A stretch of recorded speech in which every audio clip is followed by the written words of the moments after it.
Hi everyone, it's me Jo, and today I have been asked by the amazing people at Student Pride to talk through a little bit of my story and to share with you some of my insight from this whole pandemic experience, because this year has been crazy. Sometimes we need just someone to just prod us on the neck and be like, honey, you're amazing and you're going to do well. And if we just think about this in a different way, we can get through this all together. And thank God for the internet, because it's allowed us all to connect and to still maintain contact with those that we love and our chosen families. So I have done this video 4 times. Now, I don't know why. I think it's because I was an old school blogger. So just to give you some insight into my backstory, I was on YouTube at the very start of when YouTube happened. And even before YouTube, I was on MySpace, which was like the precursor. And I started to build a massive profile by the time I was 14. And I had hundreds and thousands of people on my first MySpace. And it was so weird because I grew up in a village outside of Brighton. And when I would go out there with my mum, people would come up to me and be like, oh my God, there's that person from the internet. And I would be like, this is a bit much. This is not for me. So as soon as that happened, I took down my actual big page and I made a smaller page under a different alias. And I just started to create things just in a smaller space with other androgynous people, other trans people, other LGBT people. And I still managed somehow to connect with the right people because I was scouted as a model. And then I kept being hounded to do more in fashion. And I said, okay, well, I'm going to try this. I'll ask my mum. And it was for the first ever McHugh casting for Alexander McQueen. So I asked all my friends if they could take me to London because they were older than me, and they were like, oh, I can't. So I eventually asked my mum, and my mum said, yes, we can go to the casting together. And we went and I started this journey into fashion. So I really found it difficult to work in fashion within the UK because there was such a limit to what I could do as someone that was presenting in the way I was. And I went to Tokyo thinking it would be more accepting and it would be an easier route. And at the time, they were really interested in a sort of angelic, European sort of androgynous look. And when I was 17, I was on a photo shoot there. And the photographer said to me, I think you're better than the makeup artist we work with. You did your makeup. I think you should do makeup. So I was still studying at school, so this was really early on, and I went to Mac, and after being turned down by loads of retail counters because they said my image was too out there. We know you're not good for retail because you've never done this before. You've been kind of this crazy model since you were a kid. Why don't you come to a masterclass we're hosting with Terry Barber, the creative director, and assist? So I fell into this by pure mistake. It was not something I sought out. I had an idea of what areas I wanted to work in, but I just kept showing up and I kept being creative and I kept putting my face in those spaces, and eventually it was recognised, and that was my first ever professional makeup job. And I remember thinking to myself, I don't even know who this man is and I don't know anything about the infrastructure of Mac. I decided to go back to what I knew how to do, and that was to use the internet. So I went onto the internet and I started to make friends with different people around the world that were androgynous under the trans spectrum. And we formed a collaborative channel called 5 Awesome Trans Blip. And it was an old school phenomenon on YouTube before it was monetized, before it was widescreen. And it was just something that people were doing to connect with each other. So there was 5 Awesome Gays and things like this. I started to do tutorials and I started to look at what was there. And I thought, well, actually, I think there should be someone talking about this in terms of transition, because makeup has been such a useful tool in people's transition. So I began to do gender-specific transformations. Someone in my family was sick and they didn't have any eyebrows. So I wanted to create a tutorial that was all about how to draw on eyebrows when you didn't have any. And all my friends used to draw on these big pencil brows. And none of us had eyebrows, and I just wanted to make it look real. So we kind of pioneered this sort of new 60s brow where we used all different shades and textures of line to create an artificial eyebrow. And these things were not on YouTube. There was no blue lipstick tutorials because you couldn't buy blue lipsticks at the time unless they were like a rare Mac thing. And I started to just tap into all of this content that was not there yet. And I think because I had this like history where I'd done this sort of makeup-y stuff with all these brands before, and I'd worked as a model before, I think the brands were more confident that if they were to send me stuff or ask me to create something for them, that it wouldn't be too out there, it wouldn't be too unprofessionally put together, because I was so dedicated to my craft and very disciplined. And I started to get actually noticed by bigger brands and bigger cosmetic companies, and I became the first ever trans person to actually book paid endorsements within the UK. So I was doing so many things that I think have now become commonplace. And it was even strange when I was doing them, because I thought, do you know what, this is going to inspire people. This is going to inspire people to do like more business orientated content and think about ways they can actually make money for themselves. But when you did paid sponsorships back in the day, people used to get really aggressive with you, like you were selling your soul or something. And I was like, my God, but do you not understand, if they're offering me something and I already work with them, why would I not take that and show you guys you could do that too? I mean, that's brilliant. That's how we can move the community upwards, and we can explore different areas of creativity. And look at where we are in the era of Love Island sponsorships. You know what I mean? Like the American sponsorships that are so ludicrous. See, I told you.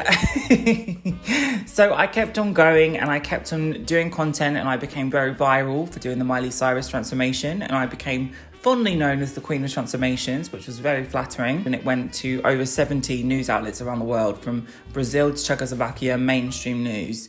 It was insane. I began to get more noticed by celebrities who wanted me to do their makeup, and I thought, well, I'm 20, why not? And then I started to get more and more and more attention from people in America, like Matthew Anderson, one of my idols. He was one of the makeup artists, producers, hair extraordinaires on RuPaul's Drag Race when that started, and he did so much creativity to do with Ru's career. And I was so enamored because I woke up and I saw him actually post my content and said, if you want to know how I do Ru, follow this beautiful creature, basically.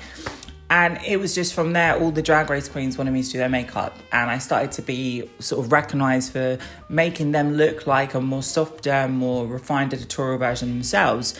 And I began to book magazine covers. So it was just insane. And then I was asked to do my celebrity transformation signatures with Now magazine, which is a weekly magazine in the UK. And they basically... they wanted me to transform their beauty team, and then they invited me to do celebrity makeup every week, transformations on celebrities. So it was just an insane year. And then I was basically contacted in regards to an advert. It was an advert for a competition Simon Cowell was running. It was called the U Generation Competition and based on America's Got Talent. Every month per year, there'd be different online talents, and Pixie Woo were the judges. So I thought to myself, okay, I love Pixie Woo. They're my favourite UK bloggers. They've done so much amazing work, and they've always been so kind to younger creators, because they were always commenting back where a lot of these bigger YouTubers were not. And I thought, I'm going to do my gender transformation. And I entered it, and I kind of gave some commentary about the whole experience of transition, and they chose me as the winner. And then from then, they went through the entire categories and chose the final winner to be the grand prize winner. So I'm the first ever trans person to win a psycho reality contest. And I did not really realise how big that was, because at the time it was a huge cash prize, and I was able to do things for the first time that I'd never been able to afford to. I come from a modest family who work really hard, but we don't come from wealth. Like, I grew up in a 1-bedroom basement flat and a church. So, like, please, this is not, whoever get this idea that I came from some sort of monetary wealth, get that out of your head, because it's not true. We work extremely hard, and my mum's hardest working person I know, so I got my work ethic from her, but we built everything for ourselves. And I was just amazed, and I thought to myself, what is going on here? What can I turn this into? Because my passion was creating makeup products. So I always kept true to my experience, and I always kept true to things that I'd gone through, and I tried to make negatives into positives. And a year went on, and I went to university to study biochemistry at London College of Fashion, and I learned how to make makeup as a lab technician. And I wanted to really kind of like focus on that. And I think because I was so driven by that, I didn't really realise that even though I won that big contest, and I was obviously the first person to have done that, I wasn't actually told to the world. They didn't share my story. They didn't release a press release basically about anything. And I did not realise that was transphobia, because I'd kind of been going through my whole journey with rose-tinted glasses on. And I think that when that happened to me, I was just a bit sort of like floored by the idea that someone would consider me worthy, and Pixie would consider me worthy. It wasn't really like, I was a kid really, so I didn't really think about all the stuff that went on. Looking back, it was only till 2018 where it really dawned on me what they were trying to do, which was not have someone transgender represent a successful outcome. Because there's no narrative within the British media or even the Western media that shows that. There really isn't. Everyone's story, however successful trans people have become, has become almost out of tragedy or out of exclusion. Whereas my story came from a young kid, did well, she worked hard and did it. There's no negative in that. Do you know what I mean? And when I realized, because I was interviewed by a magazine called Fast Company, it was like, okay, this is what's going on here. They just did not want me to be seen as this success story. And I think that there were so many things that happened after that, including going to management meetings with the biggest agency in the UK. It was like they wanted a boy in makeup, but they didn't want a trans person, if you know what I mean. And then I was approached to do a contest and basically went through the network thing, and they were really transphobic to me too. So I went through this whole kind of journey behind the scenes of my YouTube career where people didn't really realize how much I was working through. And I thought to myself, do you know what? I'm just going to do this behind the scenes now. I've had this amazing career. I'm going to work behind the scenes and just focus on making sure this doesn't happen to young people. So I went off and I basically started to learn to brand other brands. So I would do everything I did for myself for different companies. And it was just an amazing roller coaster because that's where I find my specialities come out. And I was approached by a lady who had created products from my boy to girl tutorials, and she wanted me to come on board and basically assist her with the branding. And I said to her, well, I'm not going to come on board in that capacity because I think if we're going to do a trans orientated product line, you need to have trans involvement, otherwise it invalidates the message. So let me come on board and let me design the product and we can do this as a partnership deal. So what we did is we came together and we rebranded her line, which was initially called Jekka Beauty, which was a transgender safe space. She's cisgender and she was helping trans women do their makeup. And then from my tutorials, she wanted to create more products, and she had her own story, which was interesting. So I came on board and we discussed all the amazing things we could do with a company that was orientated around trans people, like a festival and like all this kinds of stuff. And I came on board and said, we have to expand this shade range. We need more. We need to come out with a contour product with a how-to book that can show people, even if they're not in transition, they just want to contour their face, how they can do it. So we went through the whole process of designing a contour shade. We went through a process of bringing them to all the publications you can think of, from Vogue to Marie Claire. And I was on Forbes, I was on the BBC, I was on Elle, #1 Pride list. So everything that we kind of did set the precedent for how someone transgender can come into a scenario in business, create something fabulous from their experience, and it be positive. It doesn't have to be set up with a negative spin. It can just be an amazing, positive thing. And for me, it was such an opportunity because I could bring so many of my trans sisters and brothers and non-binary siblings onto things that I could do, which has been such a passion for me since I've started on YouTube with Perfect Androgyny and things like that. So I was really proud of the work I did, and I thought that was just it. That was going to be my kind of like big starring moment in my cosmetics career. But last year, I was invited to go to every major corporate umbrella, cosmetics label, cosmetics company, come in and actually teach ateliers about how to be inclusive and set new standards within these companies.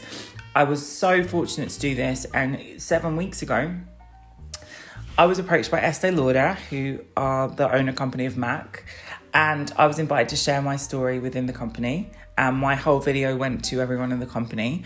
And then the president of Estee Lauder UK asked to basically open this ERG early, which is a support diversity group for Estee Lauder. And they asked me to talk about my story and to share what I've been through within their companies and how they can be better. So I'm giving you my whole kind of like start to finish, just to share with you that firstly, you can be innovative with your stuff. You don't need to conform to what's there. You can do something that's your own. And often I will look around and see what's not being done and hone on that, because that's a clue. The other thing I would say is, even though some of these experiences I'm kind of glossing over as being positive and sort of like with no flaws, it was horrific for a lot of my younger years, and I worked through every negative emotion by putting it into creativity. And sometimes I think that my best work has come from spaces where I was in the worst situations. And I think that now, if you would have told me that 10 years ago, my tutorials that I designed to help people with transition would have formed a makeup company and then gone on to inspire people and to change the system inside these makeup companies, I would never have believed it. So I'm saying this to you guys because in lockdown, we've been stuck in this crazy dynamic But this is not all that can be done. You never know what inspiration you might find in the darkness, how much you can put into a creative outlet that could actually change your life and really, really create something amazing. So persevere. Find spaces where you can connect with people, maybe online, safe spaces where you can communicate. And I'm always here. You can connect to me at Joseph Harwood or my website, josephharwood.com or agitprop.world. Connect with me, reach out to me. I'm always open to give my advice or to share or to help out if you guys need me to. So I wanted to make this with Student Pride because I think I have been almost like an anomaly in this dynamic, and I think having over 100 million views on my YouTube work and being in a situation now where I started with very little and I have a lot to my that I just couldn't believe some of the stuff that's happened to me. I always have to pinch myself, but I'm so blessed and so humbled by it all, and the only thing that I can do is say, well, let's all do it now. It's your turn. Come on, I'm passing the torch to you guys. Come on, let's all do it. Let's all get through these dark moments and celebrate our beauty and our diversity and our amazing community. So hopefully that was okay, and I didn't go on too long, but it was a long story because it's been a long time. And I'm so blessed with Student Pride and all the wonderful work they do to have asked me to be involved. So thank you guys. Take care, reach out if you need me, and I'll see you all in my next video.